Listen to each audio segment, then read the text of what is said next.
Everyone. Welcome. Happy Tuesday. We made it through the weekend. Hopefully you did. I hope you had a great weekend. Mine was okay. I don't remember what I did.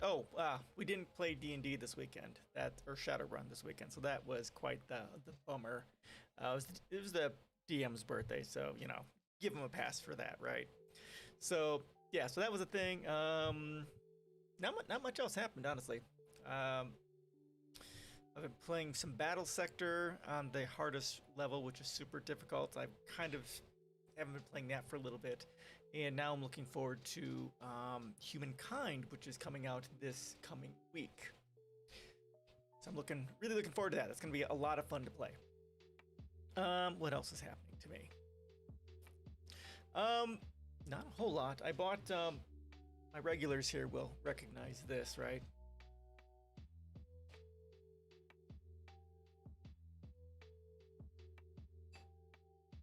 The new Human Rights Movement by Peter Joseph, right? I actually bought 4 copies. One for myself because I didn't have an actual physical copy. And then I'm going to give 1 copy to my nephew and 1 to my brother-in-law, because we talk about politics a little bit. I gave 1 to my dad like 4 years ago when I first found out about all this, and I gave him a copy of the book. And I had mine on Kindle, so that's where my original copy was. So I've got that, and if you have not read this, please, dear God, because as far as my policies are concerned, it is one of the 5 books of required reading, which you'll see right here, right? And if you want links to purchase it, it is down there. Please, all these books are important, but this is the most important book in there. So go ahead and buy it. I have another one. I'm not sure what I'm gonna do with that yet. Maybe I'll just give it to someone. I have another friend who I might give it to as well. So yeah, here's a video of him talking about his work. This is 2017 when the book came out, so it's after. Got this like hour-long talk, 45-minute talk or something like that, just going over the basics. And yeah, so you can get more information about it there. And also, I should probably put this out here too, and to add this to it too. If you want a more narrative version of what he talks about in here, this is his movie, which kind of takes the concepts from the book and puts it into a more avant-garde and narrative format. So please watch it, read the book, watch it. Please, dear God.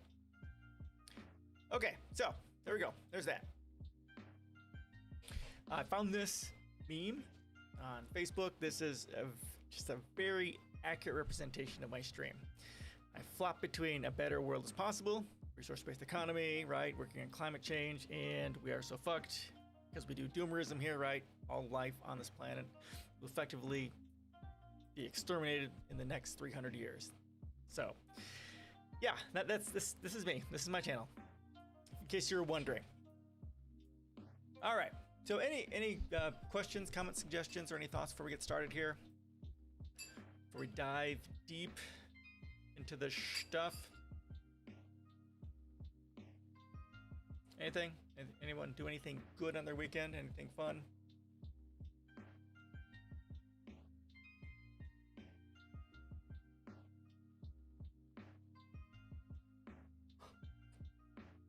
All right.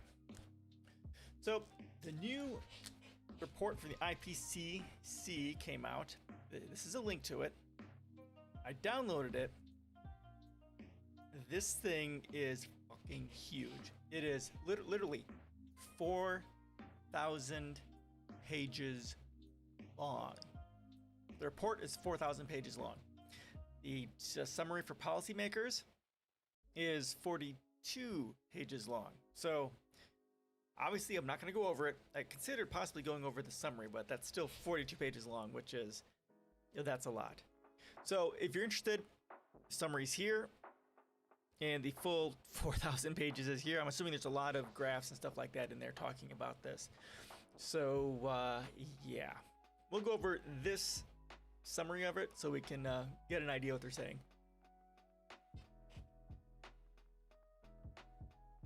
sure it's going to be not much more than what I'm telling you. We're fucked unless we do radical levels of change, the likes of which we're not going to see, and humanity's going extinct. And if you want to see what my thoughts are on what we need to do, here's my policy site.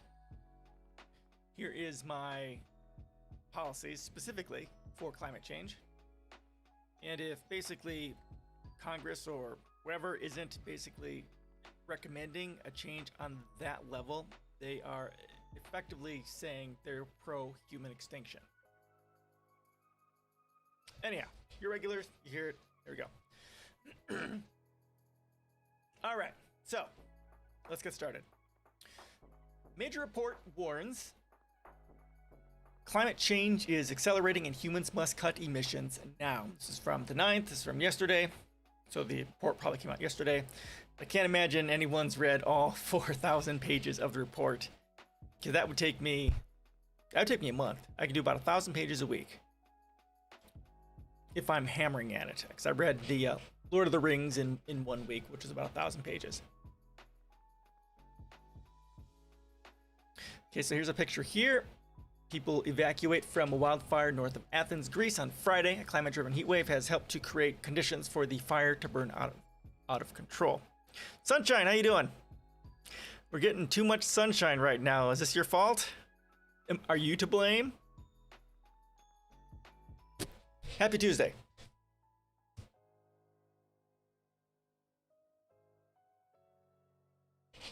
Yeah, we're covering an article here on the IPCC report in all of its yummy glory doom. Scientists warn that humans are running out of time to curb greenhouse gas emissions. You just saw that? No, not you? Okay, all right, good. Otherwise, I was going to have some words. How you doing today? It's starting to storm here where I'm at. It's crazy corporate shills to blame.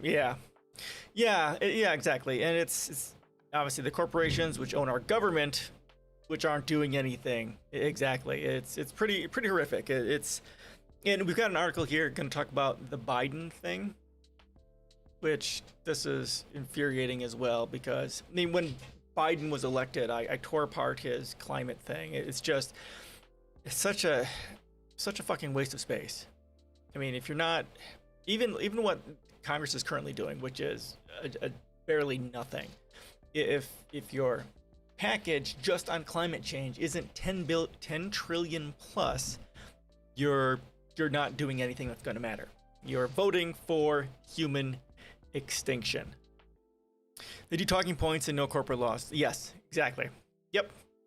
Yeah, they'll do all the performative stuff just to make people think like they're gonna do something, right? And make people feel good, like maybe they've done their token part just to shut you the fuck up. But they're not gonna implement anything that actually really matters and will stop anything. It is wasted energy, but it's useful wasted energy for them to make sure that the people don't stand up and say, hey, we're all gonna fucking die, maybe we should do something about it. They don't want that. They want to make sure that they do just enough performance that people say, well, what, I can't do anything. I mean, they're doing the best they can. They're the ones in charge, right? So that should be enough. Oh yeah, it's definitely, we're probably already in that stage where that positive feedback loop is unless we do radical levels of change, we're fucked. I mean, it's gonna accelerate and accelerate. Once that, I think with the Amazon rainforest being burned significantly, I think that if that wasn't the moment that really put us into that feedback loop, it may have happened before that, because like the oceans are warming, the oceans are acidifying and dissolving the shells on crabs and stuff like that. I mean, just that alone, the ocean being affected so deeply by the changes in temperature and stuff. And it's we may be far beyond that, or we don't have the technology or knowledge to accurately predict it. Like everything that the scientists are predicting is happening 50 years earlier, 70 years, 100 years earlier. We don't have an accurate way of predicting it, or it's really accelerating that much faster than we can have an idea about. Game over, man. Game over. Yeah, so at the beginning of the stream, this is an accurate depiction of my stream. A better world is possible, and we're so fucked. Why do you think they're not doing anything like what is going on? I know lobbying is part of it, but conflicts. Yeah, well, that is really it. The corporations and the rich own our government, and there is no profit to be made in saving humanity. I mean, everyone who's a part of that process is going to be dead before the horrors are going to hit. Before the major horrors are going to hit. Well, it doesn't really matter to them because they'll be dead, right? Mentally and other, if you can, maybe because everything is going to be on fire, temperature's going to go up. I mean, if you don't have basically an underground house, everything is going to burn. Like I talk about getting an Earth ship, specifically getting one underground. If you can, because it'll be as self-sustainable as possible, and also looking at technologies like earth scrapers, basically a skyscraper that's in the ground, so you have the protection and the insulation of the earth around you to protect you from the heat and that sort of thing. So yeah, I mean, it's coming, and we see it in the news. Everything's on fire, right? Greece is on fire, the Arctic's been on fire, Siberia, California, all the things are on fire, and that's just going to add to that feedback loop, right? Because you're adding carbon dioxide to the air, and you're reducing the plant life, so you have less of an ability to take out that carbon dioxide. So that is going to be the positive feedback loop. One of the powerful ones that will help fuck us over. Start buying homes in the middle of the USA. Yeah, pretty much. And if you can get homes that are bunkers as well, self-sustainable bunkers, that's probably where you should start looking for. I've had some things pop up on my YouTube that were just that, companies that specifically put together bunkers for people, and they're fucking expensive. And yeah, I saw this one, it's like $100 million bunker for about 75 people. And they're going to do like 2 or 3 of them. And it's for rich people, of course, because it costs like $1 to $3 million just to get your part of that bunker. So of course the rich survive while the rest of us burn and die, right? But yeah, we should look at concentrating on underground buildings, earth scrapers, and that's also useful technology for getting into Mars or Venus and other planets as well, because being under the ground is great protection from the radiation and the environment and micrometeors and that sort of stuff too. I read somewhere that the Kardashians hired their own private firefighters. Like, wow, oh yeah. The privilege that the rich have is just mind-boggling. Yeah, they can have their own security, right? Their own bunker, their own fire department, their own everything. Yeah, and that's it.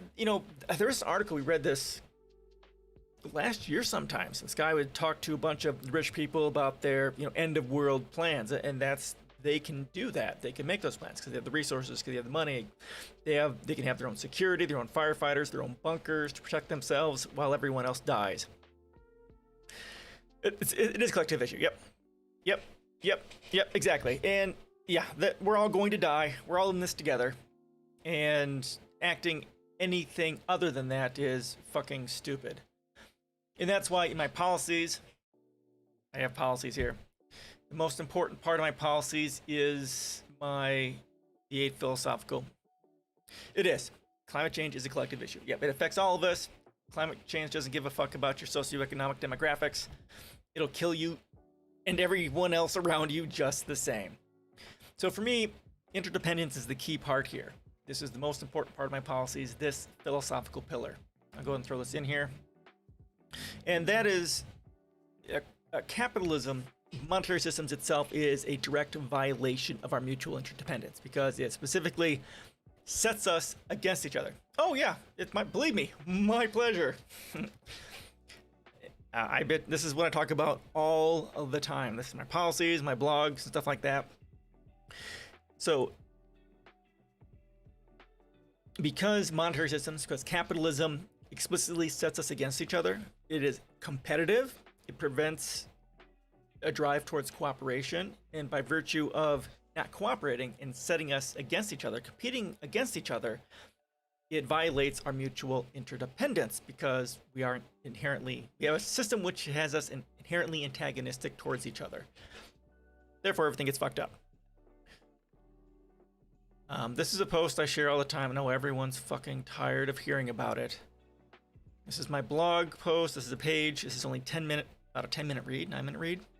Tension within methods of exchange. This explains the basics of how, to an extent, how capitalism, monetary systems creates this violation of our mutual interdependence, the psychology behind it, based upon the tension that exists in every single interaction. It becomes either I and my tribe profit from this as much as possible, or we do what is best for humanity.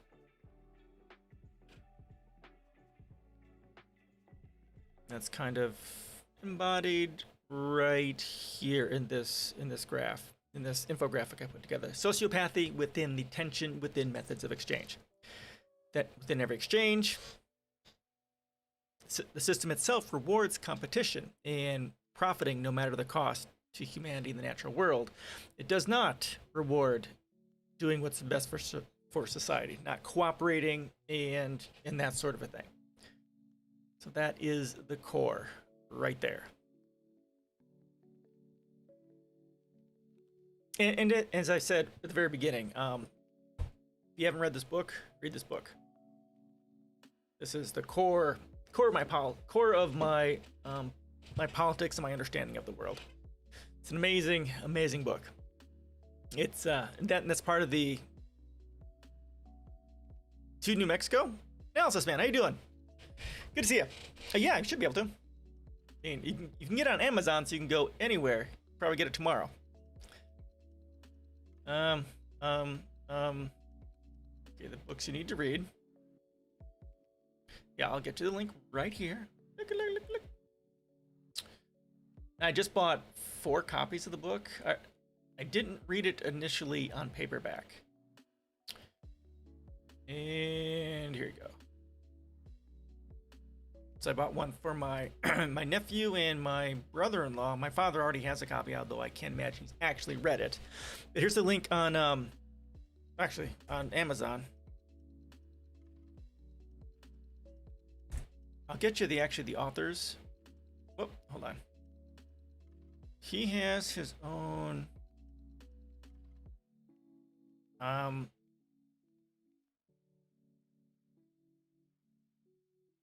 okay, well, you can get there. I can swear he had his own website for it, but yeah, and I was very lucky that Peter Joseph himself gave me the permission to read his book on stream. So I did that, last year sometimes. It wasn't that popular, obviously, because I'm just reading a book, but I had to do it. I had to get it on my system because this book is that important. It is perhaps the most important book in the last 50 years. If you want to understand how our world is messed up and why, and what we can do about it, the core of it is right here, right there. And that's primarily how that is what informs my politics and how I approach my policies here. Philosophical foundations, policy changes, and then evolving beyond poverty, war, and suffering is here. And that's kind of the final stage, which this isn't filled out yet because there's a lot to do, but that book is the foundation. All right. And it's like 360 pages, and then it has 52 pages of just sources and stuff like that. This book is worth it just for the appendix on sustainable energy. The appendix itself is amazing. Amazing. And I got mine almost the next day as well. Hardcover is cheaper than the Kindle version? Is it really? That's mind-boggling. That's crazy. How's that a thing?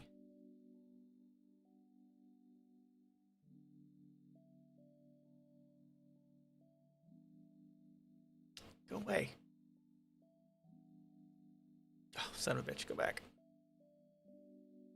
Well, Kindle is $8, hardcover is $26. What are you reading? Yeah, okay, there you go. I was like, what? Yeah, I got it in Kindle originally. Hardcover is 26. The ones I bought were the paperback ones. It's amazing. It's an amazing book. I loves it. Okay. Oh, and if you want, and I shared this already, if you've read the book, you can also watch this movie. It's free online now. This is the book that kind of gives a narrative way of talking about or presenting the information from his book. Into Reflections. I've started a post on this, and I want to write an entire post on just tearing apart the themes and symbolism and the concepts in this movie. It's long. It's almost 3 hours long, but it's really, really great. If you understand the basics of, kind of what I cover here on this channel, capitalism and the sociopathy within inherent to it and all that sort of stuff, you'll really enjoy this. And especially if you've read the book, this will make you'll get a lot of joy out of watching this movie. I know I did. Okay, any other questions? Thoughts? Anything? I'll continue reading the summary on the new IPCC report. The new report is like 4,000 pages. It's mind-bogglingly long. Even the summary is 42 pages long. It's really, really long.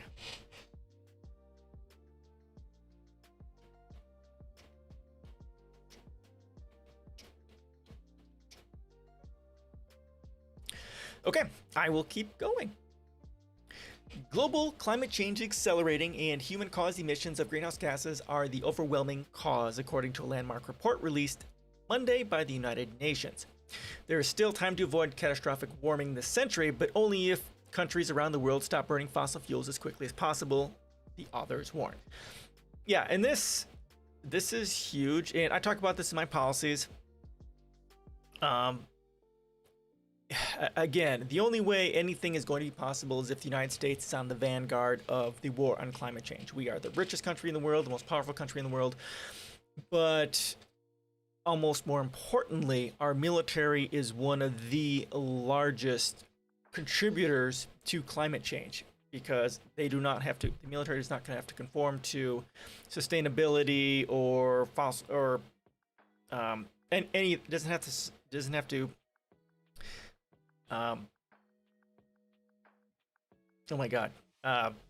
deal with those sorts of laws. Plus, because we're involved in basically murdering people globally for fun and profit, you're destroying infrastructure, you're destroying people's lives, you're destroying plants and stuff like that, and that will greatly contribute to it. I mean, plus you have all the planes and the jets and stuff that run off fuels, which contribute to climate change. It's going to be horrible. So not only do we, at a core, have to defund the military to reduce all of that harm, but then we also start throwing that money into, of course, working on climate change, shifting to sustainable energy, but also specifically we need to be working with Borgir. Am I okay? Everyone's gonna die in climate change. Game over, man. Game over. Other than that, I'm doing okay. How you doing? So not only that, right? We have to be working with, like they're saying here, other countries around the world, specifically the second and third world countries, which are following the United States' path by going through fossil fuels to get through their industrial revolution. We need to be working with them, not just the United States, but Europe and the other first world countries, to have them skip over the fossil fuel stage and go straight to the sustainable energy phase, because that is going to be a huge part of what can help save the how fast we're going to go into climate change by reducing all of the emissions from the second and third world countries. That's part of my policies too. The message to the world leaders is more dire and more unequivocal than ever before. It is indisputable that human activities are causing climate change, says Cole Barrett, the vice chair of the UN Intergovernmental Panel on Climate Change, IPCC, and the senior advisor for climate at the U.S. National Oceanic and Atmospheric Administration, NOAA. each of the last 4 decades has been the warmest on record since pre-industrial times. And if you want my policies on environment and stuff, that's all here. I don't fuck around.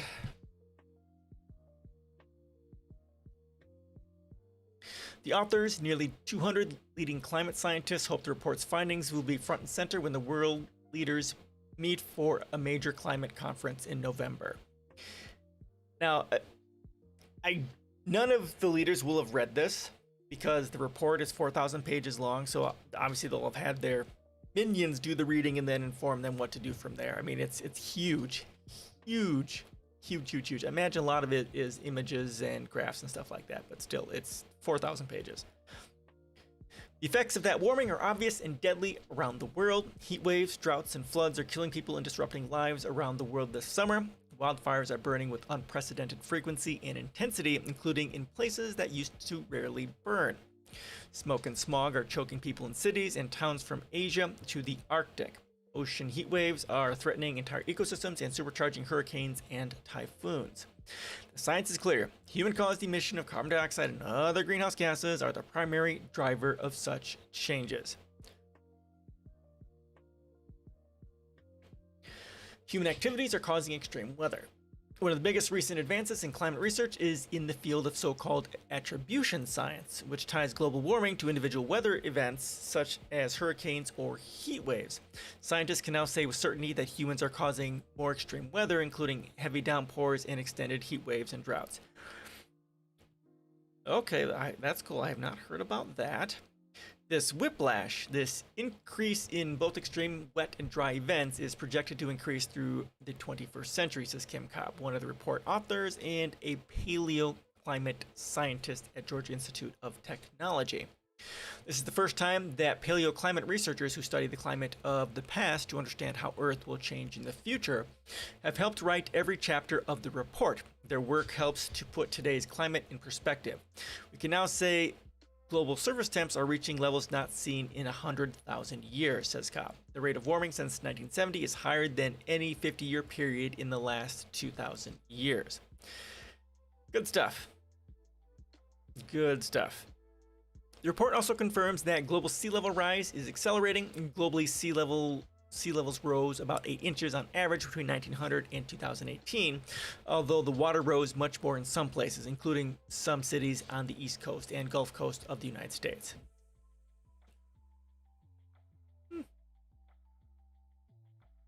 Sea level rise is primarily driven by melting glaciers and Arctic ice. There's a lag between emissions and ice melting, which means even if humans were to stop all greenhouse gas emissions today, sea levels would continue to rise for a few decades, the report notes. Yeah, because it would take time to get that gas out, and then the positive feedback loop will still keep going until you can get that out and slow it down, and then finally get it out to where this doesn't happen. Sea level change through the middle of the century has largely been locked in, says Bob Kopp, one of the report's authors and the director of the Institute of Earth, Ocean, and Atmospheric Sciences at Rutgers University. This means no matter what, people living in coastal areas will need to adapt to higher seas. And again, in my policies, right, that's what I talk about, that right now we need to be very proactive in making sure that each and every country should be doing this report to figure out which places are going to be affected by climate change and figure out either how to prevent it, to work with it, or specifically to create brand new cities that are adapted to climate change so that everyone can move in.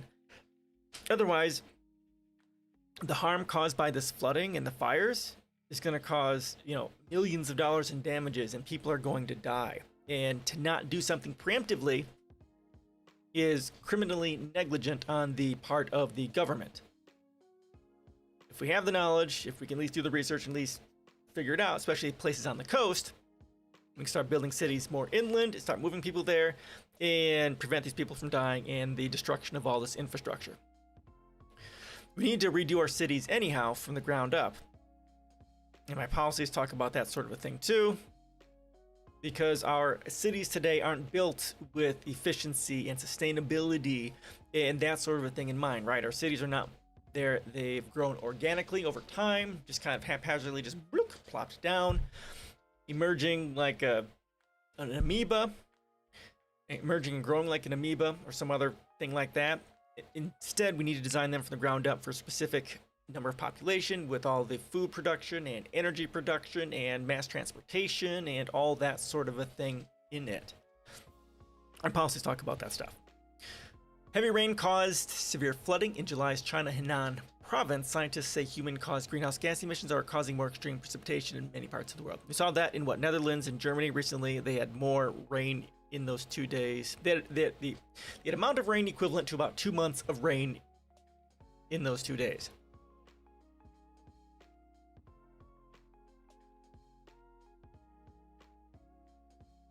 Despite the disastrous descriptions of our hotter Earth, the new report also makes clear that it is not too late to curb global warming. The more humans reduce emissions this decade, the more livable Earth will be for the rest of this century and for many centuries to come.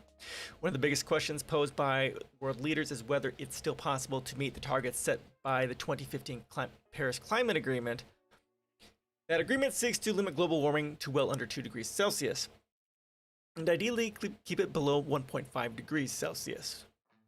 Earth is already about 1 degree Celsius hotter than it was in the late 1800s. Yeah, and again, you know, Paris Climate Agreement is garbage.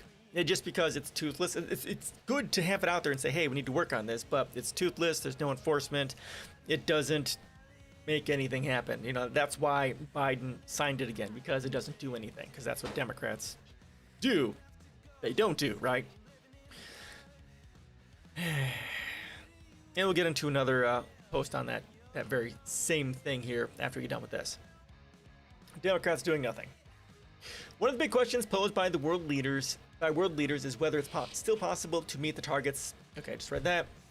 Most of the biggest economies in the world are not on track to meet those temperature targets because they continue to rely too heavily on fossil fuels for electricity, transportation, and industry, including most polluting fuels such as coal. That includes the US, which has cut emissions very slowly in recent years. And why is that? Corporate ownership of our government.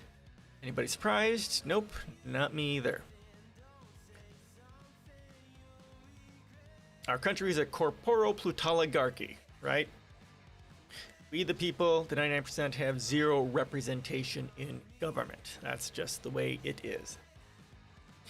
The report finds that it is still possible to meet the targets set under the Paris Agreement, but it gets more difficult with every passing day. The authors use 5 theoretical scenarios to predict future global warming. The scenarios include different levels of greenhouse gas emissions, as well as economic and population growth and political collaboration. Under all 5 scenarios, Earth hits 1.5 degrees Celsius in the next 2 decades. Holy fuck. Is it still possible to limit global warming to 1.5 degrees? The answer is yes, says Maisa Rojas Corradi, a report author and climate scientist at the University of Chile. But unless there are immediate, rapid, and large-scale reductions of all greenhouse gases, limiting global warming to 1.5 degrees will be beyond reach. Exactly, and this is what is going to happen. Because, again, the United States doesn't give no fucks about saving humanity from extinction, because there's no profit in that. It would literally require the United States to vanguard this, to be on the very spear tip of this. It's not going to happen because Democrats and Republicans don't give no fucks. The authors found that if countries around the world dramatically and permanently cut emissions immediately, Earth would start getting cooler around the middle of the century. On the other hand, if countries move more slowly to curb emissions or fail to transition to cleaner sources of energy, Earth could warm by 4 degrees Celsius or more by the end of the century. I think a key message here is that it's still possible to forestall most of the most dire impacts, but it really requires unprecedented transformational change. Right, exactly, which is exactly what I talk about in my policies and I talk about here. Again, if the Democrats don't have one bill dedicated to just climate change, and if it's not $10 trillion or more, they're signing humanity up for ecocide. Period. But the idea that there still is a pathway forward, I think, is a point that should give us some hope. So now also, again, looking at this, we're on path to get to 4 degrees Celsius by the end of this century. This is another reason for us to really start looking at buildings under the ground, because again, that will effectively probably kill most life on the face of this planet at 4 degrees Celsius. Most plant life will be gone. There might be insects or something left in what's left, but ultimately we're going to have to move humanity under the ground to protect ourselves from the heat, and also to set up, vertical farming and all that sort of infrastructure to be safe from the horrific environment up top where everything's on fire or is already burned and there's nothing left, right? But we'll need to be under the ground. That's where we're going to need to be, under the ground. That is where we can protect ourselves from most of the horrific, violence from the harms of climate change. And if we're not doing this now, right, because it takes like forever to do something like that, the governments are effectively killing millions and millions and millions of people because they're not doing their part. Of course not. Why would they? Okay, so what is this? Eastman Lake in Madera County, California was holding 1/5 of the usual water volume in June. An extreme drought is unfolding this summer in western United States, exacerbated by climate change. Yep. Climate change is global, but solutions are local. This is the 6th edition of the IPCC's Climate Science Report, and it is the first time scientists have broken down their findings and predictions by region. That's a big deal because many countries rely on such reports to understand what the future will look like for their citizens and which policies make the most sense. Okay, so they should, take a picture of what hell would look like. Just overlay that on your country and start with that. For example, the pace of sea level rise varies dramatically depending on where you live. Governments need regional information to decide where to build new infrastructure and how to protect existing coastal cities. The same is true for drought and flooding from rainstorms, which disrupt agriculture, drinking water supplies.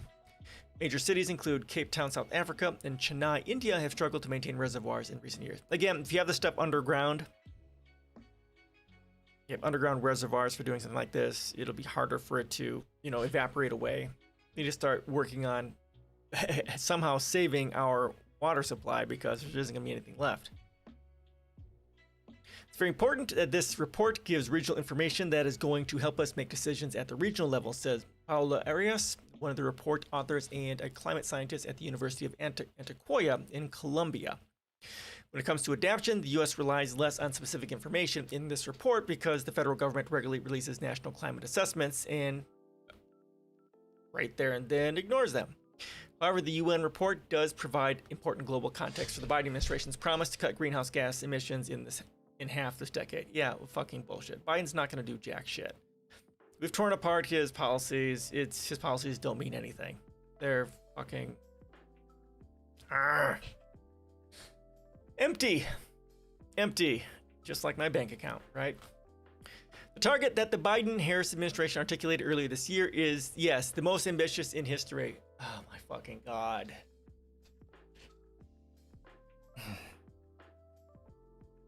We've looked at his climate policies, right? And they're bullshit.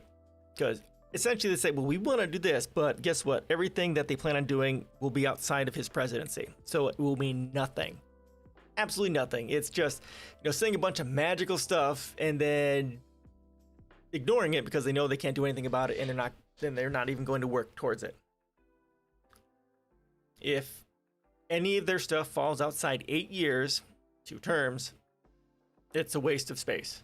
Waste of fucking space. And that's mostly what his climate policies are. Waste of fucking space. Because that's how he approaches it.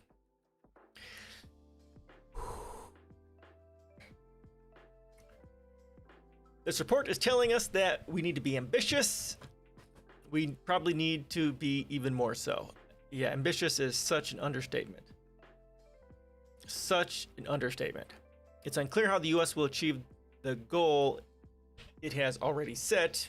It won't. It has no plans to. Let alone an accelerated goal. The infrastructure package Congress is currently considering includes some investment in cleaner electricity, public transit, and electric appliances and vehicles. Meanwhile, other major economies, including China and India, are not on track to reduce their emissions this decade. Exactly. So, yeah, the United States, again, this is like 2.5 or 3 trillion. Flat Earth Bill, how you doing? Welcome, welcome. What's up?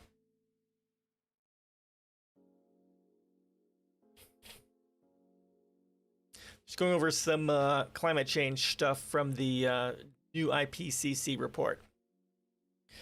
Doomerism in full effect, y'all.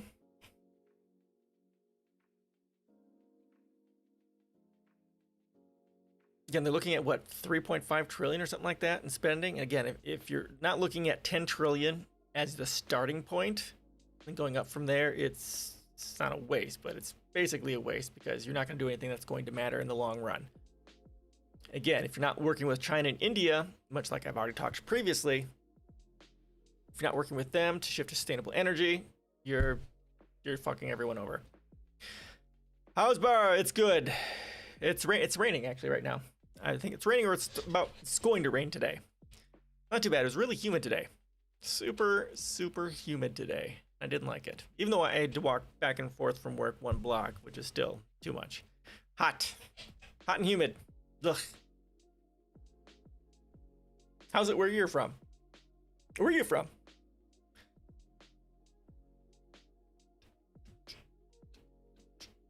Okay, this is done. Oh, somebody here? Okay, yeah. Heat, yeah, it's super hot. Don't like it. Do not like heat, especially the humidity. Humidity and heat, bad. It is the devil. I'll go ahead and share this again for you guys. This is the IPCC report. Again, the major one is 4,000. You're from the south? Okay. Oh, it's even hotter for you. Yikes, I'm in Wisconsin. So I'm a little bit probably less warm than you guys are down there. Yikes. Yikes. Good luck with that. Hope you're staying cool. Yeah, the report is like 4,000 pages long. The summary here is 42 pages long. Yeah, we have a guy here from the Netherlands, and he doesn't have an air conditioner. And it's like, and he's well off that he can definitely afford one. And it boggles my mind. Boggles my mind. I'm kind of a wuss. I need air conditioning. If it's above 70, I'm pretty much screwed, and I won't be able to sleep. So, good for him. But yeah, I can't. All right, because I'm a wuss. University, yeah. It's heat and humidity just makes it impossible to sleep. And like in the middle of the night, because we don't have central air, we have an air conditioner in the wall, and I'll run it as low as I can before I go to bed, and then 3 to 4 hours later I'll have to wake up because I'm too hot, and I'll have to turn it on, which of course disrupts my sleep for that whole period. Yeah. All right. So here, how long is this? This one's actually kind of long. I'm going to bitch and complain about this again, talking about the huge act today. Yeah, again, it's not going to matter, much like I'm bitching. Well, yeah, we'll go through this. We'll read it. We'll see what it has to say. Again, it's only like 3.5 trillion, right? Like I say, if it's not 10 trillion plus as the starting point, it's basically a waste of time. Sure, there's some good stuff in here. I've read a little bit about it, but ultimately, if he's not taking climate change seriously. Yeah, I've gone over his policies on his website for climate change, and it's laughable. It's fucking laughable. Okay, not that I'm just that bitter. Okay. I'll complain less, maybe. Why the White House is pushing for more electric vehicles on the road. Oh, I haven't shared this yet. Let me share this. Let me go ahead and put that in here too. There we go. Gasoline-powered vehicles are the biggest source of emissions from the U.S. I don't know about that. Well, okay, possibly. The U.S. military is probably even larger than just the domestic part of that. But anyhow, accounting for more than a quarter of emissions. But Thursday, President Biden laid out new rules, agreements, and timelines to try to cut that percentage down significantly. Fred Krupp, a president of the Environmental Defense Fund, and Dan Becker, director of the Safe Climate Transport Campaign, joined Amna Nawaz to discuss. Okay, so this is going to be it's a question and answer thing right here. Judy Woodruff and Amna Nawaz, I think, is the person that's So Judy's asking the questions, and Amna is the one who's answering the questions, and she is from Director of Safe Climate Transport Campaign. And then we'll get into my policies too, talking about this and why this is nowhere near what needs to be done. But all right, so from Judy. Now, a look at President Biden's plans on climate change from two perspectives. Reducing emissions from cars and trucks is a big part of this. Gasoline-powered vehicles are the biggest source of emissions here in the U.S., accounting for more than a quarter of the total. Today, President Biden laid out new rules, agreements, and timelines to try to cut that percentage down significantly. Amna Nawaz begins there. All right, Amna. She says, Judy, a fundamental piece of that plan is getting people to buy electric vehicles and other so-called zero-emission vehicles. Before driving around the White House grounds in an electric Jeep, President Biden said he wants half of all new vehicles sold in 2030 to be zero-emission cars and trucks. Okay, so, all right, this is something, but if he really, really wanted to get into this, and this is a good place to start, but he would be targeting mass transit.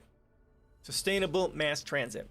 That should have been the very first thing that he should have hit. And honestly, vehicles electric by 2030, sure, that's the second thing, because we need to get off individual transportation and onto mass transportation. Now, obviously, as I've talked to my policies and stuff like that, that ultimately our cities aren't really set up for mass transportation. So we need to build brand new cities from the ground up for mass transportation. But as a middle as a stopgap, setting up sustainable mass transportation is another way to help do that. And then this can be the other thing. Getting people off individual cars and getting people onto mass transit is what he should be concentrating on in this area. And then redesigning, creating new cities from the ground up for mass transportation would be kind of the next stage after that.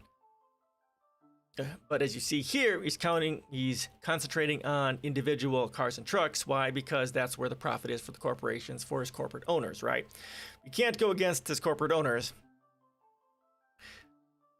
Joe Biden saying something here. There's a vision of the future that is now beginning to happen, a future of the automobile industry that is electric, battery electric, plug-in hybrid electric, fuel cell electric. It's electric. And there's no turning back. The question is whether we will lead or fall behind in the race for the future. Of course, we're behind because he doesn't care. He doesn't get paid to care. Amna Nawaz says, now the plan is dependent on the infrastructure bill, which includes $7.5 billion for new charging stations around the country. Okay, that's good. The government would set tougher fuel standards as well. Okay, weak, but okay. Automakers are expected to have met an average of 52 miles per gallon for new passenger vehicles by 2026. Okay, 52 is pretty good. For some perspectives on all this, we turn to two people deeply immersed in the challenges ahead. Fred Krupp is president of the Environmental Defense Fund, and Dan Becker is director of the Safe Climate Transport Campaign at the Center for Biological Diversity. Welcome to you both, and thanks for being here. I want to come to both of you for a quick reaction to the announcement. Fred, I will start with you. You called this a defining moment. Why? Because he's diluted? Well, it was just inspirational to be out there in the South Lawn. The president's vision of half of cars being electric vehicles by 2030 brought people together. Brought all three of the big three automakers, GM, Ford, Stellantis. I've not heard of them. Which, of course, Chrysler. It brought the United Auto Workers, lawmakers, environmental groups, all supporting the president's vision because it can protect the climate, clean out the air, and create good, high-paying jobs for American workers. From Amna Nawaz, Dan, I want to come to you for your reaction. I will quote you quickly. In a strong statement, you said this looks like a loophole-laden Swiss cheese rules. Oh, okay, cool. Why don't you think this is going to work? Well, I think Fred is, first of all, thank you for having me on. Fred is right. The vision is good, but action is better, and these standards don't take enough action. Like I'm saying, the president's right that global warming is an existential threat. It's roasting the West, it's stoking forest fires, it's worsening storms. So now isn't the time to propose weak standards riddled with loopholes and promise strong ones later. The Biden proposal expands loopholes, and so it cuts less carbon emissions than the Obama standards that auto companies agreed to 9 years ago, and the climate crisis was a lot worse then.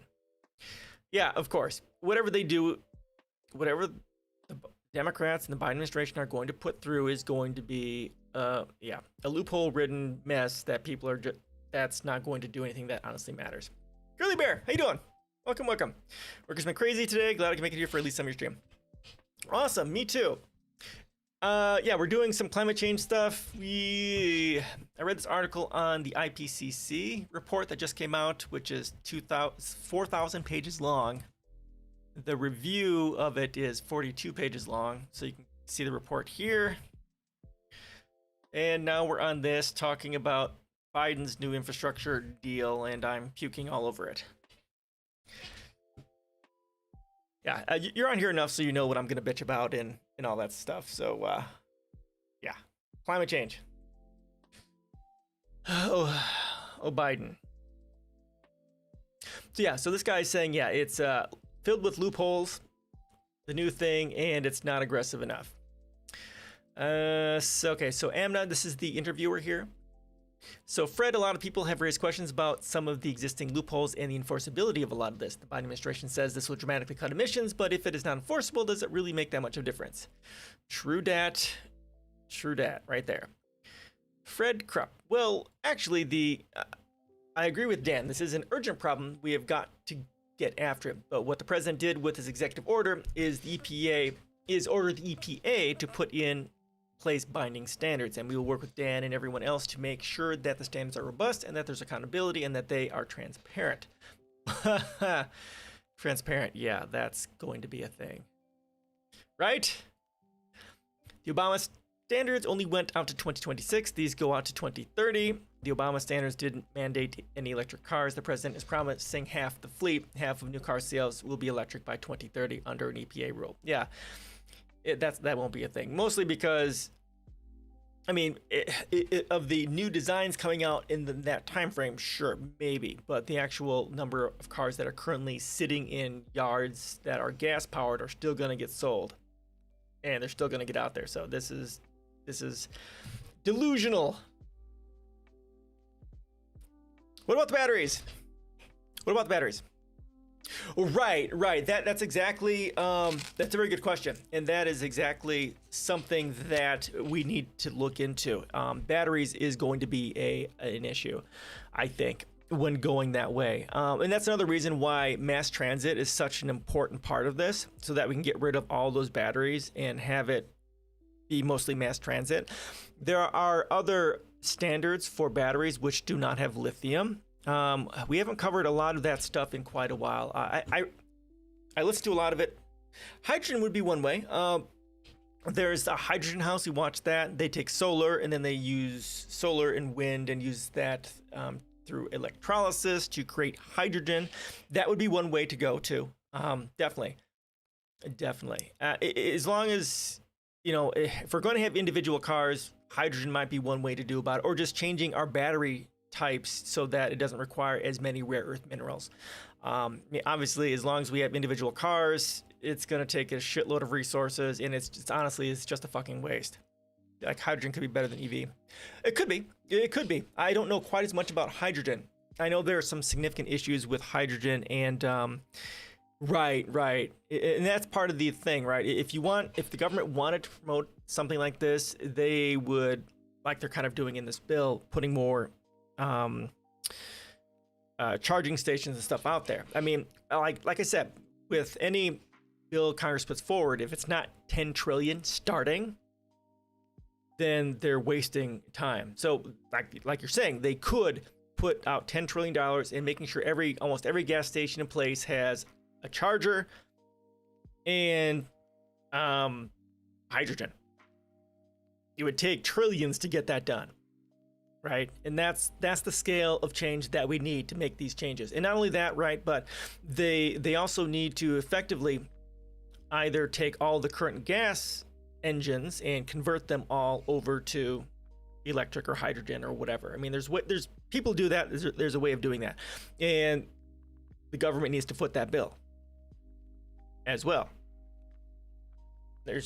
Unless you're spending $10 trillion or more, you're not going to get there, and Congress doesn't want to get there because they're not getting paid to get there. Okay. Yes. And a part of this, of course, we talk about the economies for the common good in my policies, right?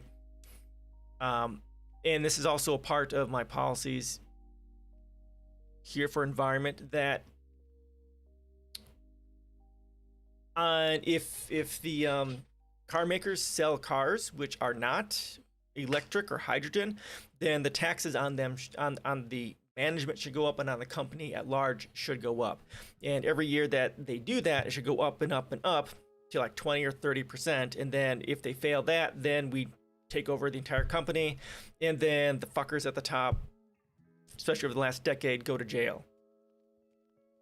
It would be amazing. And that's the sort of shit that's what needed to be in this bill. Get rid of the subsidies from fossil fuels, increase the taxes on fossil fuels for the next decade, increase taxes on fossil fuels every year, and then they have 1 year to create a 5-year plan to shift to sustainable energy. That's the way my policies work. And the same thing for automakers. 1 year to create a 5-year plan to shift to a completely sustainable transportation. If that is not the level that they are talking in their bills, they are a fucking waste of space. And if you want to read more about my approach, it's all in here.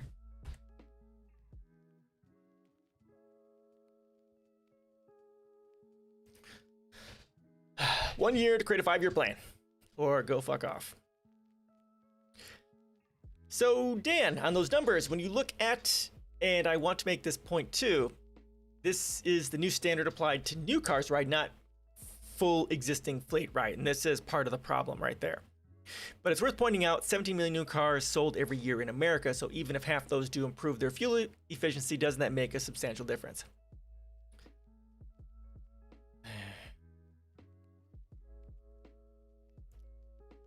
Oh, of course, it makes a big difference if it happens. But as the voluntary pledges, the only way to ensure that car makers actually make the clean cars that they're talking about is to require it by law. They're not very good at doing things by themselves without prodding or the force of the law. Yeah, you think, because there's no profit in that. Again, we get to that concept of tension within methods of exchange, right? Profit over people and the environment and all that sort of stuff. And these are the same companies that tore up the last set of standards, the Obama standards, and they negotiated in 2012. Of course they did. So how can anybody trust them on a voluntary basis to go forward? The executive order that you referred to lacks the force of law, and the automaker aspirations lack any meaning whatsoever. Exactly. Again, anything that Biden's going to do is going to be toothless and borderline meaningless. So Dan, I'm going to stick with you for a moment. Stepping aside from the automakers, there's a consumer component to all of this as well. When you look at auto sales right now, just 2% of auto sales in America are electric right now. Do you see this? Do you see a plan for how to incentivize consumers to get on board with this? Well, you fucking subsidize it, first of all. You do trade-ins so that people trade in their shitty cars for electric cars, right? You got that sort of stuff. And then you increase the taxes on gas cars, and you have grants and subsidization for electric and hydrogen. And then even better, if you want to go even farther, again, you subsidize and set out a massive plan for communities to start working on mass transportation.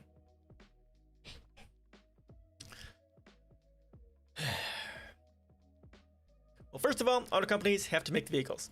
And Ford, for example, only sold 11,000 electric vehicles through the last year, through April. So the auto companies are whining about the consumer, but they're not advertising these vehicles. They spent $14 billion last year, mostly advertising gas guzzling pickups and SUVs, because that's where the profit is. If they start advertising electric vehicles, maybe some consumers will learn about them and want to go buy one. Again, the government could do this too, right? If the government is not doing PSAs on all of this, then what the fuck are they doing? If you want this stuff to happen, the government should be putting out PSAs saying, hey, buy a fucking electric car. climate change, we're all gonna fucking die. Buy an electric car. Here's $10,000 for first-time electric vehicle buyers. Go fucking buy one, and you'll get money for your trade-in. Go do it. Or here is mass transportation for your community. Fred, what about the consumer part of this? We mentioned those billions of dollars in the infrastructure bill for charging stations, but the automakers say they're going to need billions more, but there's no consumer incentives in the plan right now. Is that a problem? Of course it is. Kevin. Oh my God.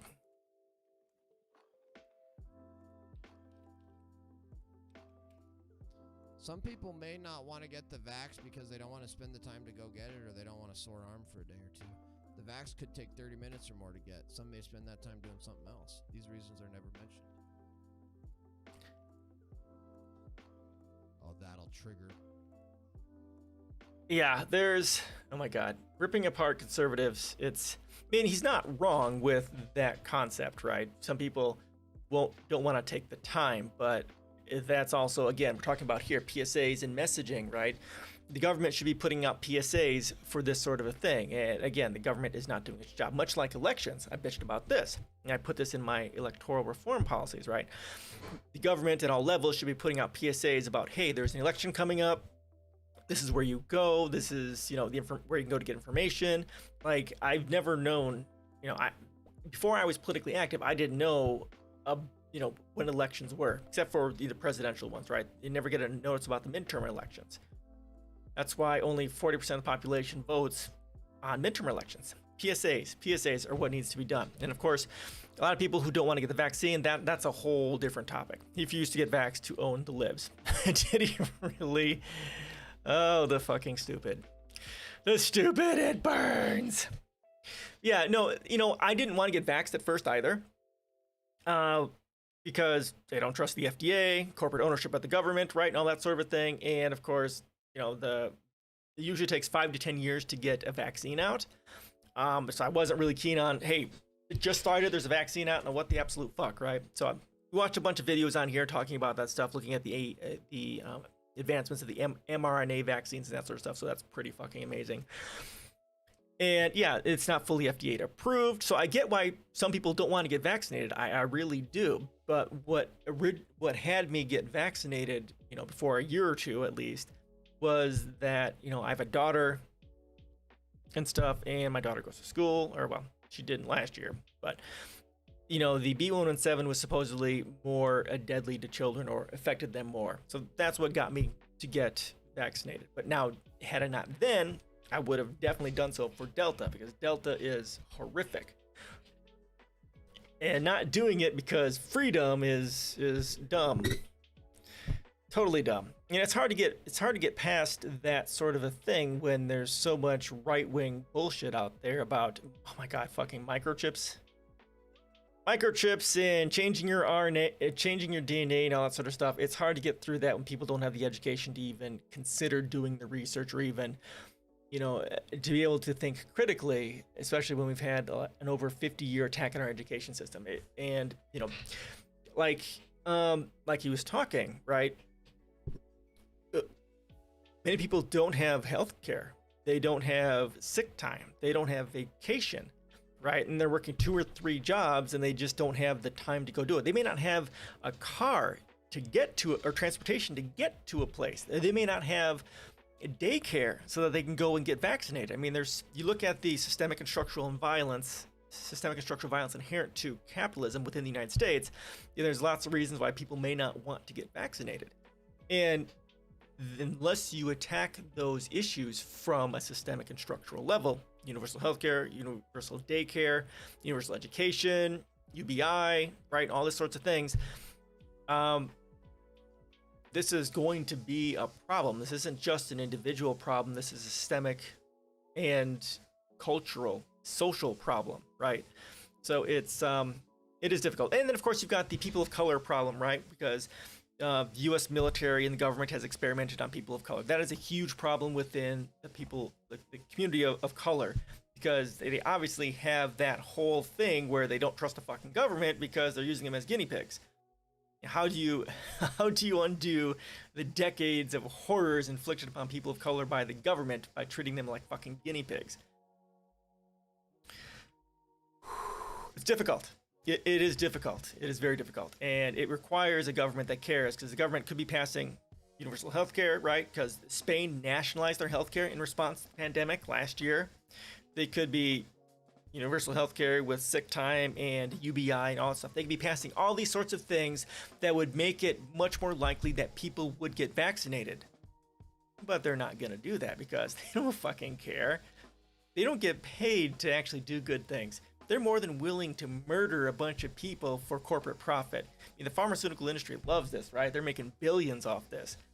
And healthcare is making billions off this, with people dying and being hospitalized because they're not getting vaccinated, right?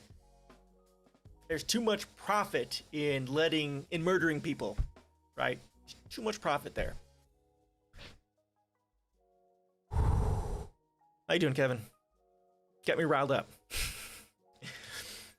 Yeah, it's a thing. It is a thing. And then in my school district, I think they just agreed to have open school in September with no masks.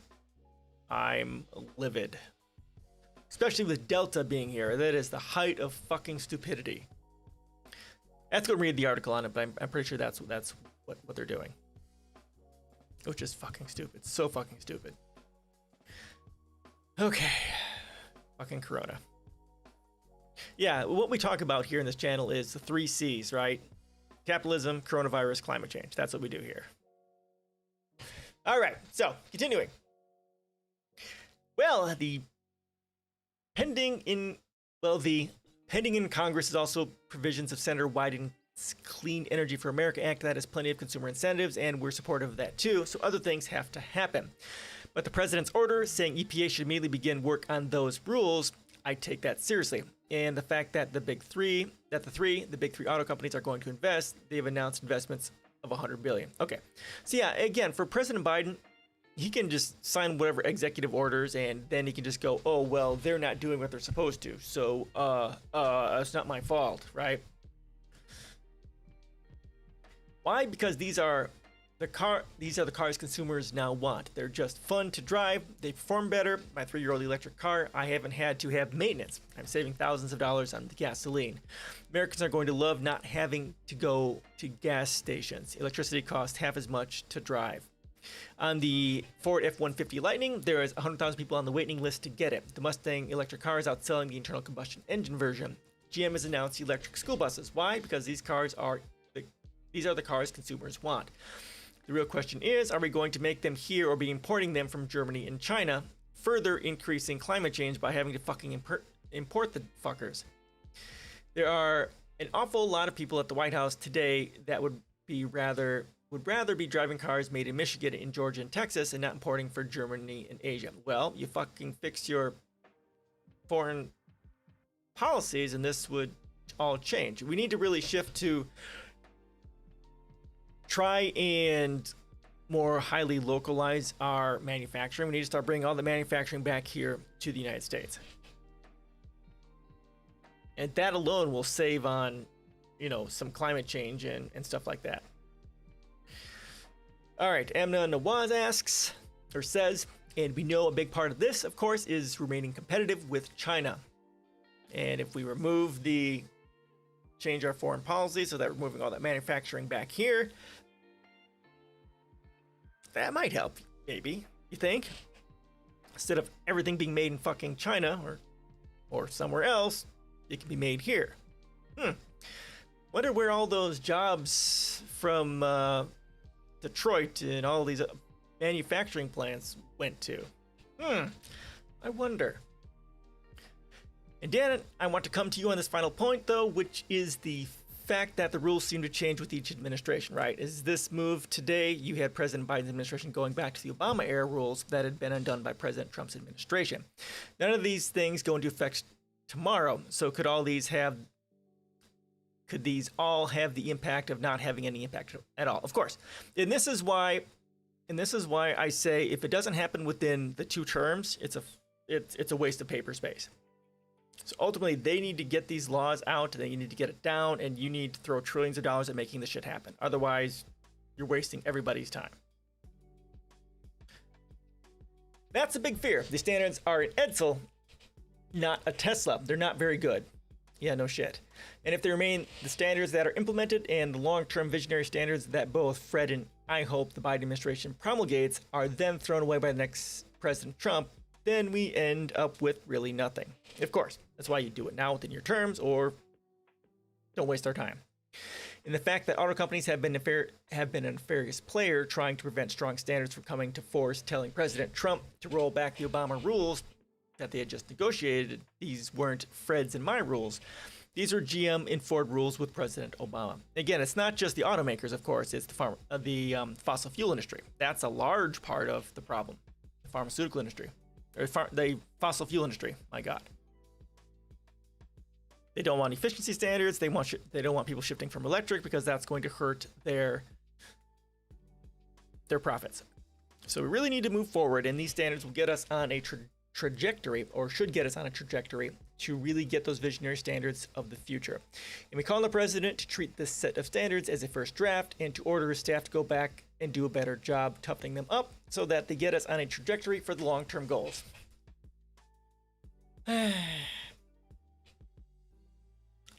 That is Dan Becker of the Safe Climate Transport Committee and Fred Krupp of the Environmental Defense Fund. Thank you to you both.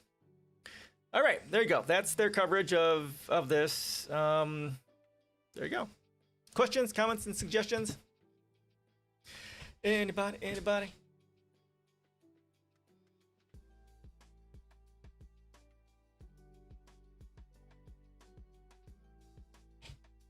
Here's a feel-good story for you.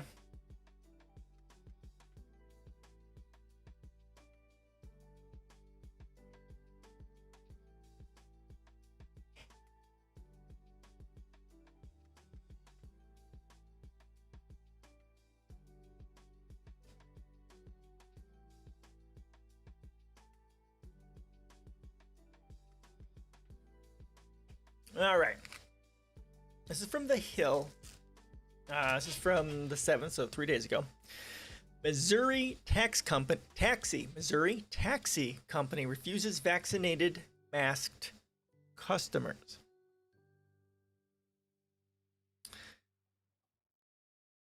Okay, go away. The owner of a Missouri taxi company said his transportation service will not pick up passengers who wear masks or have received the COVID-19 vaccine, despite a surge of new cases in the state. We don't allow any type of masks in our vehicles. The second one, we're very against the vaccines, and we do not wish to have people in our vehicle that did the vaccines. Owner Charlie Bullington told KMOV in an interview that was published on Thursday. According to the taxi service's website, Yo Transportation operates in Franklin, Jefferson, Lincoln, Montgomery, and St. Charles, St. Louis, and Warren counties. KMOV reported that the business has operated for 16 years. I understand Missouri is one of the top 3 states with the lowest vaccination rates, so I'm proud of all the Missouri people for standing against this, Bullington told KMOV in the interview. According to Becker's Hospital Review, as of Friday, Missouri actually ranked 39th among states based on percentage of population fully vaccinated. According to the data from Johns Hopkins University, about 42% of the state's population is fully vaccinated. In a brief interview with The Hill, Bullington said both policies were safety protocols and they were not discriminatory. He said he took issue with the mask because he couldn't see customers' faces. He also claimed he knew people who had been adversely affected by COVID-19 vaccine shots. Centers for Disease Control and Prevention, CDC, has noted on its website that adverse events after receiving COVID-19 vaccines are rare, emphasizing that the vaccines are safe and effective. Customers on Yelp and Google have complained about anti-masking messaging they received from the company. The Riverfront Times reported. One reviewer said that they were denied a ride, said the driver texted them multiple times afterwards. This man spent 2 hours harassing me via text about his anti-mask nonsense. I had to ask him 3 times to leave me alone, the reviewer said. The Riverfront Times reported. Missouri is fighting a wave of COVID-19 cases, the state saw 3,257 new cases on Thursday compared with hundreds in late May and June. Yeah, Delta is just tearing through it. From what I've read, it is the dominant variant that people are being infected with. So that's some good stuff, right?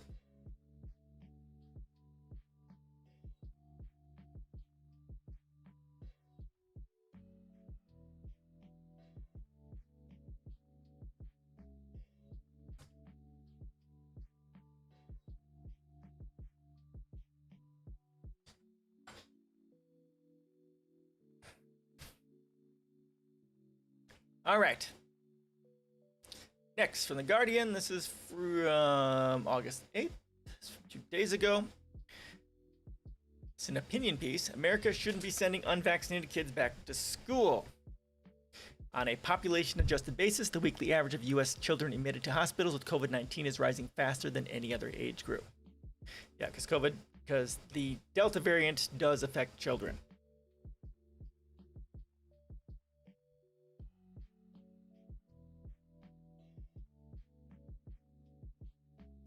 Must approach back to school with eyes wide open. The Delta variant leaves absolutely no margin for error. The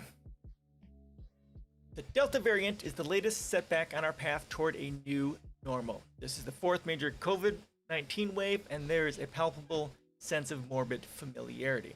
We know the drill. Cases rise, hospitals are pushed to their limit, and then the deaths start piling up. We have grown numb to the ongoing mass casualty event, even as friends and neighbors share their stories of debilitating chronic symptoms. But data from around the world signal that the Delta variant is different, particularly when it comes to children. Given everything we know about the Delta variant and long COVID in children, it is immoral to send unvaccinated kids, teachers, and staff into classrooms. The Delta variant dramatically increases the risk of long-term disability or death for everyone, but especially for the 73 million children living in America. We need to adjust our back-to-school plans immediately. The odds of transmitting the Delta variant are more than 1.6 times higher than for the Alpha variant, which fueled the prior wave. A study by Imperial College London found that COVID-19 test positivity among UK children 5 to 12 years old was 2 to 6-fold higher than for persons 45 and older. As of Wednesday, 1 in 10 COVID-19 tests for U.S. children 5 to 11 years are positive, and the week-over-week rise in test positivity is climbing fastest for this age group. COVID-19 test positivity among U.S. children 12 to 17 is 12.3%. 12.3% is higher than for any other age group. So it looks like the Delta variant is much more infectious within children than definitely the previous variants were. As we know, it's like 225% more infectious overall and has a 1,000-fold viral load. So there's significantly more of the virus within you with the Delta variant, and also you show symptoms like two or 3 days earlier than with the other variants.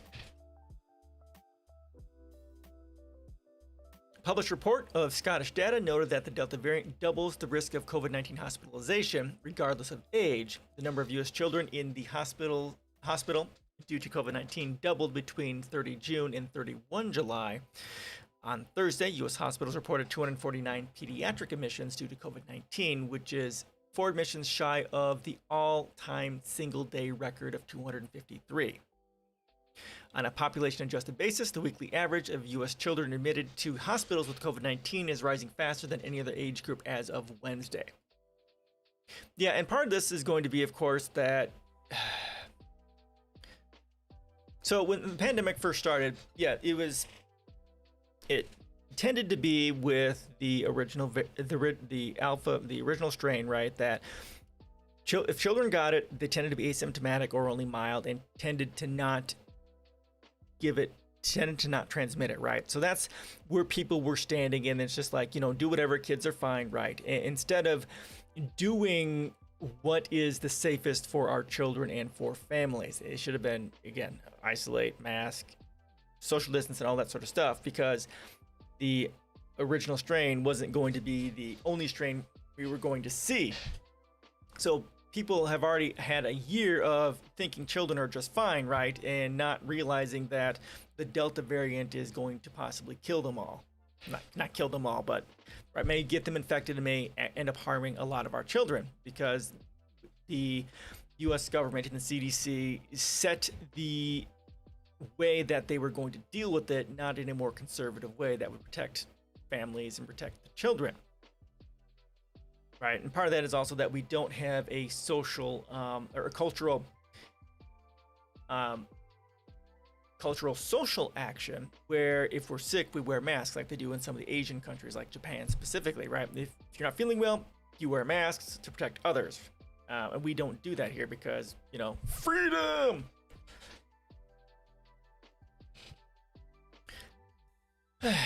Okay, there's growing evidence to show that even mild or asymptomatic cases of COVID-19 among children can evolve into chronic long COVID.